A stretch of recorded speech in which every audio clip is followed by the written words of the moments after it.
Every week on our website, DK Pittsburgh Sports, for a long, long time, I've been doing a feature called Friday Insider.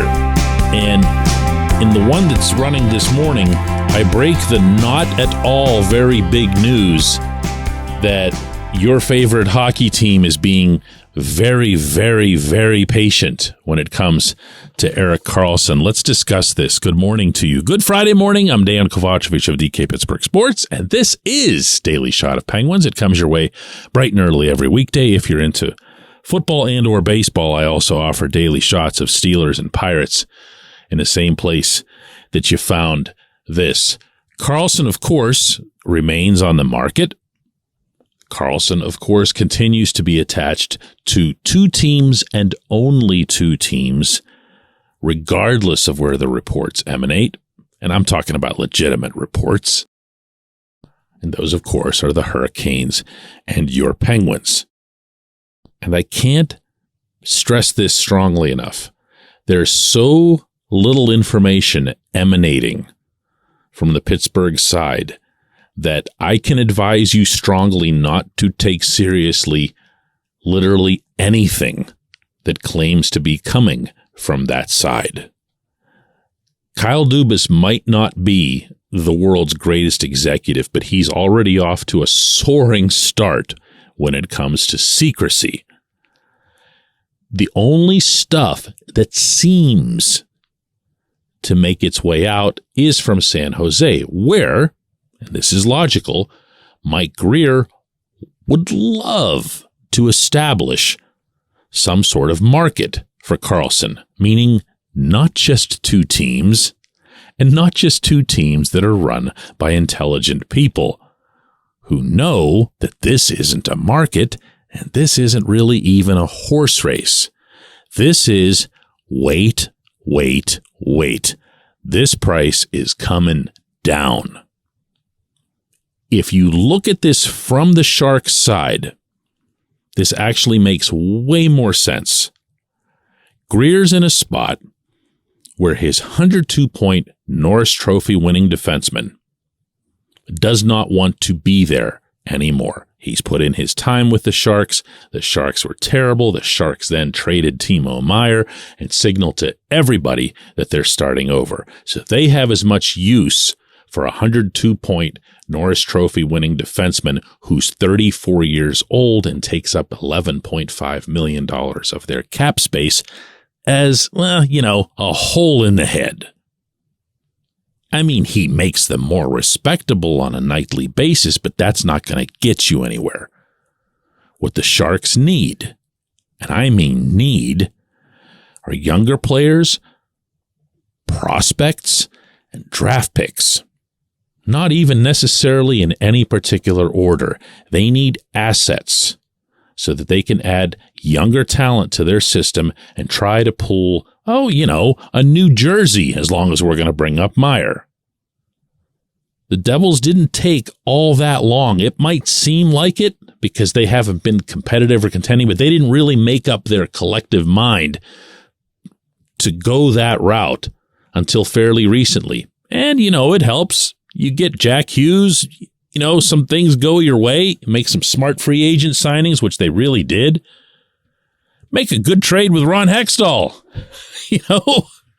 Get John Marino for Ty Smith. But that's what the Sharks are looking to do. And they're not going to do that with Karlsson just sitting there, getting older, and the asset getting further depreciated. Karlsson's probably not going to put up 102 points this coming season if he stays with the Sharks, for example. So Grier sees this, but at the same time, Dubas sees it. Don Waddell in Raleigh sees it. And look, nobody can claim to know what's all being offered, what's all being discussed. I know there are people in the business who'd love to do that, and they'll say, I believe, and they'll use words like believe and think, and even openly use a word like speculate. But they don't have this information. And neither do I. However, what I'm going to do here is to try to throw your way what I think would be a fair scenario from the Penguins' viewpoint, which is the only one that will matter to people listening to this show, and say, okay, you've got a guy that's $11.5 million of a cap hit. Our top priority as an organization is moving out some guys who are cap hits and clearing our space, not just for this year, but also for years to come, just like yours is with Karlsson. So we offer you Jeff Petrie, second highest paid player on the team. Did you know that? Behind Sid? Yeah, for real. Here's Petrie. Here's Mikhail Granlund, so we don't have to buy him out. We can just eliminate his full cap hit this year and next. We're still going to need a little help on the later years in Karlsson's contract. And because you're sending us a far greater hockey return, with all due respect to Petrie, because he can go there and be that guy for the Sharks, meaning right-handed defenseman who can be your number one or whatever. And he's not going to embarrass you. He's not going to hurt you. He's not going to put up 102 points for you either. But we're going to do that. We're also going to give you, well, we don't have prospects. I'm sorry. Mike, are you still there? Mike? Oh, okay, cool. Thought you hung up there for a second, Mike. We don't have any prospects. If we agreed to send you prospects, you wouldn't want any of them. Okay, so let's look instead at draft picks. I don't want to give up a first rounder because, look, I think I'm going to be employed in Pittsburgh for a long time. I being Kyle Dubas, by the way, in case you've lost track of this mythical conversation. And I'd really rather not just continue the lineage that's been put in place around here where everybody just punts on first round picks. You know, we need more prospects like Braden Yeager in our system. Braden Yeager? No, you'd hate him too. Don't worry about Yeager. We're not giving you Yeager. Listen, Mike, we'll get you some second round picks. Okay. We've never traditionally hit on second rounders anyway. Well, I didn't say that either. We'll get you some second round picks and we'll talk about the cash components and the cap hits in the later years for Karlsson and Petrie and see how those things work out. But what do you think? Do we have something here? At which point, Mike says he's got Waddell on the other line. That's where I can see this being right now. When we come back, J1Q.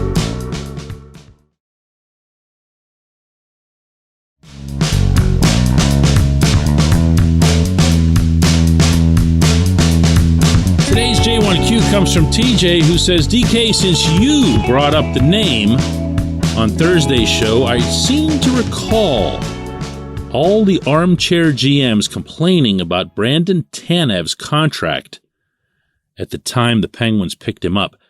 Wouldn't we all love to have Tanev at $3.5 million per year right now?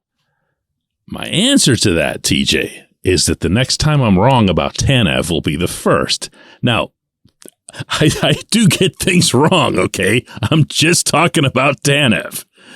And if you go back to when the Penguins picked him up, Jim Rutherford picked him up as a free agent from the Jets. And the fans in Winnipeg were really, really displeased with losing him, even at that price, even at the annual 3.5 over an extended period. And you're right, the armchair GMs that you're referring to is predominantly hockey's advanced analytics community, which is, how do I put this without unnecessarily ticking off too many people? That community is based on an analytics set that doesn't have anywhere near enough data to speak with the certainty that they do. Baseball has data. Football increasingly has data. Hockey has shots on goal, or attempted shots on goal, or missed shots on goal, or blocked shots on goal. But it doesn't have anywhere near the tracking that's available in the other major sports. You can thank Gary Bettman for that, another subject for another day. And what ended up happening when the analytics community began to feel a little bit emboldened, it reached the stage where every player who hits somebody is seen as a detriment. Almost regardless of what else they do. Almost, not quite. And Tanev was placed into that category. Well, I mean, he does pop 12, 14 goals or whatever it is per season, but he's going around hitting people, and that's a mistake because you should be focused on possession.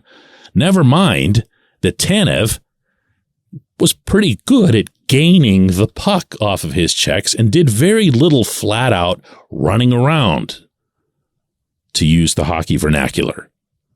Tanev's just a really good hockey player, a really solid penalty killer, and yeah, he will pop you some goals. And in Seattle, where he was going to get more of a chance to do more, front-liney type things, he scored even more. Ron Francis did a lot of licking of the lips heading into that expansion draft, but I can promise you that two of the players that had him most excited to pop up onto his available list were Tanev and Jared McCann, and you can thank Ron Hextall and Brian Burke for both of those guys being available because neither needed to be. Want me to remind you that Jeff Carter and Teddy Bluger were on those lists? Meaning the protected list? So yeah, again, this is why I stress all the time, just keeping an open mind, being objective. And that includes telling me that I'm full of it. Think for yourself. When a group of people, all within one community, claims that there's only one way to play the game and that there's only one way to evaluate a player, and now it's gotten even more grossly simplified where they put out these cards that just have a great big number in the top left corner, and you go, whoa, that guy stinks. He's a 71 or whatever. Look at some of the players that they've got graded into the 90s, up near 100. And you'll see how incredibly flawed this is. But no one ever questions it. In a community that's supposed to espouse objectivity, no one ever says, hey, hang on a second. This guy's really not that good. Can we at least discuss this a little bit? Or is everything going to be about shots on goal? Or attempted shots on goal? Or missed shots on goal? I appreciate the question. I appreciate everybody listening to Daily Shot of Penguins. We're going to be back with another one Monday.